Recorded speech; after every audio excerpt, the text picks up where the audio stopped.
10वीं कक्षा की विज्ञान विषय की इस ऑनलाइन क्लास में आप सभी का स्वागत है। मैं हूं Shailesh, PM Shri government senior secondary school लेखा भिवानी से।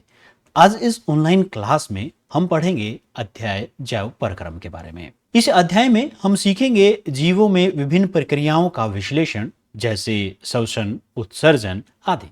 जीव अपना भोजन कैसे प्राप्त करते हैं, प्रकाश संश्लेषण व प्रक्रिया के दौरान होने वाली घटनाएं, स्वपोषी एवं विषमपोषी पोषण तथा उनमें अंतर क्या है। तो चलिए अध्याय की शुरुआत करते हैं और शुरुआत करेंगे हम जैव परक्रम के बारे में। अब क्योंकि जैव परक्रम दो शब्दों से मिलकर बना हुआ है, एक जैव और दूसरा है परक्रम। सबसे पहले हम समझेंगे जैव के बारे में और उसके बाद वो परक्रम क्या है, वो सारी चीजें। चलिए शुरुआत करते हैं। इस चित्र में आपको कुछ सजीव और कुछ निर्जीव वस्तुएं दिखाई दे रही हैं। इन्हीं को आपको वर्गीकृत करना है जीवित और निर्जीव वस्तुओं में, और इसको आप बड़ा आसानी से वर्गीकृत कर सकते हैं। जैव चीजें जैसे गाय, बच्चा, कुत्ता आदि, और निर्जीव, इनमें आप कुर्सी को, मेज को या टीवी को रख सकते हैं। परंतु क्या इसके पीछे भी कोई तर्क है? चलिए समझने की कोशिश करते हैं। यहाँ पे कुछ वस्तुएं आपको दिखाई दे रही हैं, ये सभी जैव वस्तुएं हैं।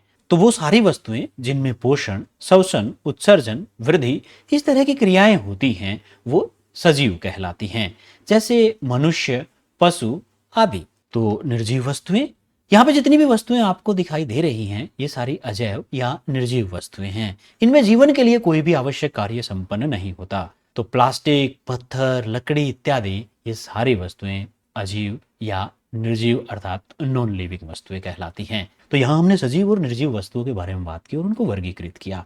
अब एक छोटा सा सवाल आपके लिए, तो चलिए हल कीजिए इसको। सवाल बड़ा ही आसान था, आपकी प्रतिक्रिया जरूरी थी। सही या गलत वो अब हम समझेंगे। तो यहाँ पे हमारे सामने सवाल था, निम्न में से किसे जीवित जीवों का विशेष गुण नहीं कहा जा सकता? वैसे सांस लेना, भोजन करना, प्रतिक्रिया देना या वृद्धि करना। तो इसका सही उत्तर है सी, प्रतिक्रिया देना। कैसे? क्योंकि सभी जीव सांस लेते हैं, वो भोजन भी करते हैं, वृद्धि भी करते हैं, परंतु प्रतिक्रिया देना कोई जरूरी नहीं है। जैसे कई बार आप कोई सवाल सुन के बैठ जाते हैं, उसका उत्तर नहीं देते, तो वहां पे प्रतिक्रिया है या नहीं है, वो जीव या निर्जीव को निर्धारित नहीं करती। तो इस आसान से प्रश्न से हमें जीवों को वर्गीकृत करने में और सहायता मिली। चलिए एक और प्रश्न करते हैं। तो आपने जिस सवाल का उत्तर दिया वो था, निम्न में से किसे अजीव का उदाहरण नहीं कहा जा सकता? ध्यान से समझे, अजीव का उदाहरण नहीं है, अजीव नहीं है पर्वत, लकड़ी, वायु या मेंढक। अब इनमें से देखा जाए तो पर्वत भी निर्जीव है, लकड़ी भी निर्जीव है, वायु भी निर्जीव है, सिर्फ मेंढक है जो सजीव है। तो यहाँ पे सही उत्तर होगा मेंढक, क्योंकि वो अजीव का नहीं सजीव का उदाहरण है। हम यहाँ सजीव और निर्जीव की बात कर रहे हैं। तो क्या आपको 2020 का वो साल याद है जिसमें पूरे भारत में लॉकडाउन लगा था? वो लॉकडाउन क्यों लगा था? उसका कारण था कोरोना वायरस अर्थात कोरोना विषाणु। अब ये विषाणु क्या है? क्या ये सजीव है या निर्जीव? विषाणु के लिए थोड़ी सी दुविधा है, वो सजीव भी है और निर्जीव भी है। कैसे? ये सजीव कोशिका को संक्रमित करता है तो सजीव होता है, और खुले वातावरण में ये निर्जीव होता है, अर्थात यह दोनों ही गुण दिए हुए है। और यही कारण था कि लॉकडाउन लगाया गया, क्योंकि वायरस किसी भी वस्तु से चिपक के हमारे शरीर के अंदर आ सकता था। वस्तु से जब तक चिपका हुआ है वो निर्जीव है, और जैसे ही हमारे शरीर के अंदर एंट्री करता है वो सजीव हो जाता और हमारे शरीर को नुकसान पहुंचाना शुरू कर देता, जिसके कारण मृत्यु तक हो सकती थी। उससे बचने के लिए ही ये लॉकडाउन था। तो सजीव और निर्जीव वस्तुओं को हमने वर्गीकृत किया, अर्थात जो जैव परक्रम का पहला हिस्सा, जैव के बारे में हमने जानकारी ली। परंतु जैव परक्रम, अब यहाँ पे ये परक्रम क्या है, इसको समझने के लिए हम जैव चीजों के बारे में अगर बात करें तो हमने देखा कि जीवों को जीवित रहने के लिए उनकी ऊर्जा की आवश्यकता को पूरा करने के लिए भोजन की आवश्यकता होती है, और इस प्रकार से जब वो भोजन करते हैं तो उसको विभिन्न प्रकार के पोषक तत्वों में तोड़ने के लिए और हर कोशिका तक पहुंचाने के लिए उसको विशेष प्रकार के पदार्थों में तोड़ना बहुत जरूरी है। उस प्रक्रिया को हम यहाँ पे शोषण कहते हैं, जिससे वो वायु को ग्रहण करते हैं, छोड़ते हैं, और वो सारी प्रक्रियाएं। अब एक कोशिकीय जीवों की बात करें या सिर्फ एक ही कोशिका से हमारा शरीर बना हो तो ये काम बड़ा आसानी से हो जाता है, परंतु हमारा शरीर तो अनेकों कोशिकाओं से मिलकर बना हुआ है। ऐसी स्थिति में जरूरी नहीं है कि सभी कोशिकाएं वायु के संपर्क में हों, अर्थात वो भोजन ग्रहण कर सके, ऐसी भी स्थिति नहीं है। तो उसके लिए जरूरी हो जाता है कि पोषक तत्वों को विभिन्न कोशिकाओं तक पहुंचाया जाए। इन पदार्थों को एक जगह से दूसरी जगह पे ले जाना ही वहन कहलाता है। हर कोशिका तक वहन से हमने पोषक तत्वों को पहुंचाया, और उनमें से आवश्यक पोषक तत्व लेने के बाद कुछ अपशिष्ट पदार्थ वहां पे बच जाते हैं, उनको भी उस कोशिका से बाहर निकालना होता है। और शरीर की बात करें, उससे भी बाहर निकालने के लिए उसकी आवश्यकता होती है, और यह प्रक्रिया कहलाती है उत्सर्जन। और ये सारी क्रियाएं मिलके परक्रम कहलाती हैं, और जब ये परक्रम जीवों में होते हैं तो बनता है जैव परक्रम।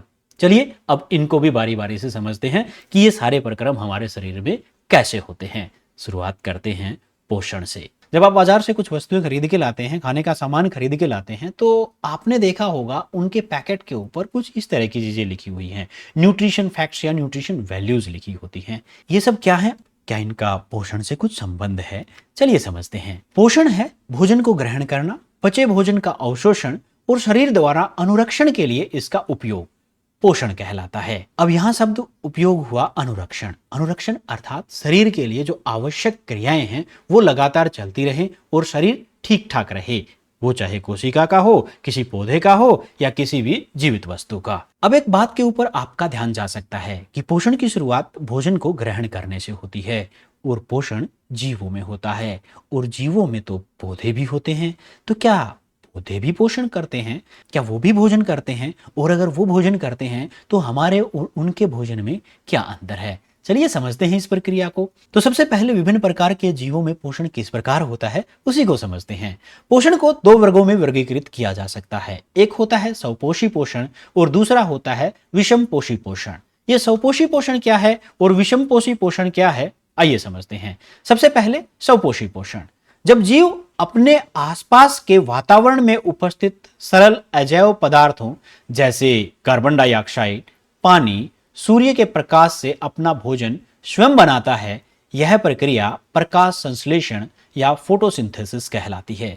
यहाँ पे एक बात ध्यान देने योग्य है कि जो भी भोजन यहाँ पे बन रहा है वो अजैव पदार्थों से बनाया जा रहा है, क्योंकि यहाँ पे कार्बन डाइऑक्साइड अजैव है, पानी, सूर्य का प्रकाश, ये सब अजैव हैं, और उनकी सहायता से यहाँ पे भोजन का निर्माण हो रहा है, और ये प्रक्रिया है प्रकाश संश्लेषण।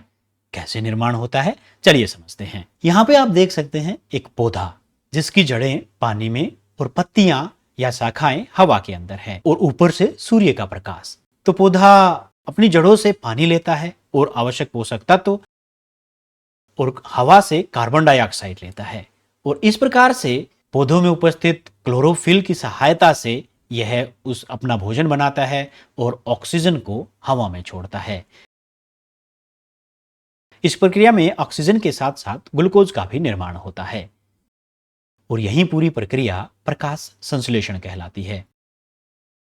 प्रकाश संश्लेषण की प्रक्रिया में हरे पौधे हरित लवक, जिसको हम क्लोरोफिल कहते हैं, उसकी सहायता से सूर्य के प्रकाश की उपस्थिति में मिट्टी से जल तथा वायु से कार्बन डाइऑक्साइड ग्रहण करते हैं, और इस प्रकार से वो कार्बोहाइड्रेट शर्करा का निर्माण करते हैं, साथ ही ऑक्सीजन उत्पन्न करते हैं और वायुमंडल में छोड़ते हैं, जिसके कारण हम जीवित रह पाते हैं।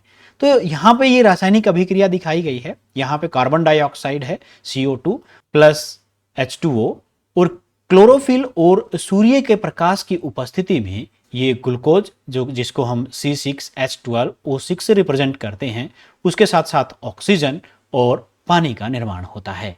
पानी वाष्पोत्सर्जन की सहायता से पत्तों द्वारा वायुमंडल में छोड़ दिया जाता है, गैस भी वायुमंडल में छोड़ी जाती है, और ग्लूकोज पौधे के अंदर रहता है। अब आपका एक सवाल मुझसे हो सकता है कि आपने कहा पत्तियां वाष्पोत्सर्जन करती हैं, वो कैसे? चलिए उसको भी समझते हैं। उसके लिए सबसे पहले हम यहाँ पे पत्ती को देखते हैं। क्या आपने कभी पत्ते को ध्यान से देखा है, और खासकर बड़ा करके? नहीं देखा तो अगली बार देखने का प्रयास जरूर कीजिए, आपको कुछ इस प्रकार की संरचनाएं दिखाई देंगी। ये सब क्या है? यहाँ पे एक पीपल का पत्ता आपको दिखाई दे रहा है। इसके अंदर जो ये भाग है ये मध्य सिरा है। यहाँ पे ये सिराएं हैं और ये जो हिस्सा है वो पर्णपटल अर्थात लीफ ब्लेड है। अब पत्ते की अनुप्रस्थ काट हम देखते हैं। अगर हम पत्ते को काटे तो हमें कुछ इस तरह का वो दिखाई देता है। यहाँ पे ये छोटी छोटी संरचनाएं बनी हुई हैं, ये सब क्या है? जब हम किसी भी कटे हुए पत्ते को सूक्ष्मदर्शी से देखते हैं तो कुछ इस तरह की संरचनाएं हमें दिखाई देती हैं। और अगर आप ध्यान से देख पा रहे हैं तो यहाँ पे कुछ लगातार गतियां भी हो रही हैं। ये सब क्या है? ये सूक्ष्मदर्शी द्वारा लिए गए चित्र हैं। चलिए देखते हैं कि ये सब है क्या। तो देखिए यहाँ पे रंध्र बने हुए हैं, स्टोमेटापोर, रंध्र छिद्र, ये सब रंध्र थे। और ये क्लोरोप्लास्ट या हरित लवक, जो पत्ते के ऊपर आप सूक्ष्मदर्शी से देखते हैं तो छोटे छोटे हरे रंग के बिंदु दिखाई देते हैं, यही क्लोरोप्लास्ट है। इनमें क्लोरोफिल होता है। प्रकाश संश्लेषण की प्रक्रिया के दौरान हमने देखा था कि पौधे वायुमंडल से कार्बन डाइऑक्साइड लेते हैं और प्रकाश की उपस्थिति में वो उसको कार्बोहाइड्रेट्स में परिवर्तित करते हैं। ये कार्य करता है क्लोरोफिल, जो पत्ती के अंदर होता है हरे रंग का। इसी के कारण वो हरा रंग दिखाई देता है। और यहाँ पे जो ये क्लोरोप्लास्ट है, इसके अंदर जो हरा रंग या छोटे छोटे बिंदु आपको दिखाई दे रहे हैं, ये क्लोरोप्लास्ट कहलाता है। पत्तियों की सतह पर मौजूद रंध्रों को चारों ओर से दो कोशिकाएं घेरे रहती हैं, जिन्हें द्वार कोशिका कहते हैं। ये कोशिकाएं रंध्रों के खुलने या बंद होने के लिए उत्तरदायी होती हैं। जब इन द्वार कोशिकाओं में जल अंदर की तरफ जाता है तब ये फूल जाती हैं, जिससे रंध्र खुल जाता है। और जब द्वार कोशिकाएं सिकुड़ती हैं तब छिद्र बंद हो जाता है। रंध्र से पर्याप्त मात्रा में जल की हानि होती है और यही जल वायुमंडल में वाष्प के रूप में जाता है और पौधे अपना भोजन का निर्माण करते हैं। और इस प्रकार का पोषण स्वपोषी पोषण कहलाता है। अब विषमपोषी पोषण क्या है उसको भी समझते हैं। पोषण का वह तरीका जिसमें जीव अपना भोजन स्वयं नहीं बनाते, जबकि भोजन के लिए वो दूसरे जीवों के ऊपर निर्भर करते हैं। यहाँ पे आप इन दोनों खरगोश को देख सकते हैं जो कि पत्तियों को खा रहे हैं और यहाँ पे ये मेंढक को खा रहा है। अर्थात इनको अपने भोजन के लिए दूसरे जीवों के ऊपर निर्भर रहना पड़ता है। इस प्रकार का पोषण ही विषमपोषी पोषण कहलाता है। विषमपोषी पोषण को भी हम अनेक प्रकार से वर्गीकृत कर सकते हैं, जैसे प्राणी संपोषण। इसमें जीव संपूर्ण भोज्य पदार्थ को अंतर्ग्रहण करते हैं और उनका पाचन शरीर के अंदर ही होता है। उदाहरण के लिए अमीबा और मानव। यहाँ पे आप अमीबा का उदाहरण देख सकते हैं और आप अपना स्वयं का उदाहरण भी यहाँ पे ले सकते हैं। और हम सब भी जो खाना खाते हैं उसका पाचन हमारे शरीर के अंदर होता है। तो यह पोषण कहलाया प्राणी संपोषण। अब है मृतजीवी पोषण। इसमें मृतजीवी अपना भोजन मृत जीवों के शरीर व सड़े गले कार्बनिक पदार्थों से प्राप्त करते हैं। उदाहरण फफूंदी या कवक। पुरानी ब्रेड या बासी रोटी या इसके अलावा पेड़ पौधों के ऊपर आपने कई बार सफेद या हरे रंग के फफूंदी देखी होगी। और विषमपोषी पोषण के एक और प्रकार है परजीवी पोषण। परजीवी अन्य जीवों के शरीर के अंदर या बाहर रहकर उनको बिना मारे अपना भोजन का निर्माण करते हैं। उदाहरण जोंक, अमरबेल, जूं, फीताकर्मी, ये सब परजीवी पोषण के उदाहरण हैं। आपने देखा होगा कई पेड़ों के ऊपर अमरबेल लगी हुई होती है, या जो तालाब या नदी से जब पशु बाहर आता है तो कई बार उनके ऊपर चिपकी हुई मिलती हैं। ये सब अपना पोषण दूसरे जीवों से प्राप्त करते हैं। ये सब विषमपोषी पोषण के उदाहरण थे, जो कि जैव परक्रम के 4 परक्रमों में से एक पोषण को इंगित करते थे। बाकी 3 के बारे में भी अगले वीडियोस में हम सीखेंगे, परंतु इस अध्याय में जो अभी तक हमने सीखा है एक बार उसकी पुनरावृत्ति कर ली जाए। आज की इस ऑनलाइन क्लास में यहाँ तक हमने जीवों में पोषण व श्वसन क्रिया के बारे में पढ़ा, पोषण के प्रकार जिसमें हमने स्वपोषी पोषण और विषमपोषी पोषण के बारे में सीखा। पौधे अपना भोजन प्रकाश संश्लेषण प्रक्रिया द्वारा स्वयं बनाते हैं और प्रकाश संश्लेषण की प्रक्रिया किस तरीके से संपूर्ण होती है उसके बारे में भी हमने जाना। उसके बाद हमने रंध्र और उसके कार्यों को जाना और क्लोरोप्लास्ट वहां पे क्या भूमिका निभाता है इसके बारे में भी हमने चर्चा की। उसके बाद हमने विषमपोषी पोषण के बारे में भी सीखा, जिसमें हमने प्राणी संपोषण, मृतजीवी पोषण और परजीवी पोषण, और आगे के सभी महत्वपूर्ण बिंदु अगले वीडियो में। तब तक आप यहां पे दिए कुछ प्रश्नों को हल कीजिए। प्रश्न 1, प्रश्न 2, प्रश्न 3। उम्मीद है कि आपने इन तीनों ही प्रश्नों को सही से हल कर लिया होगा। अगर फिर भी कोई त्रुटि रहती है तो आप इस वीडियो को दोबारा देख सकते हैं और उस त्रुटि को ठीक कर सकते हैं। और इस अध्याय के दूसरे इंपॉर्टेंट टॉपिक्स को हम अगले वीडियोज में डिस्कस करेंगे। तो मिलते हैं नेक्स्ट वीडियो में। Thank you very much.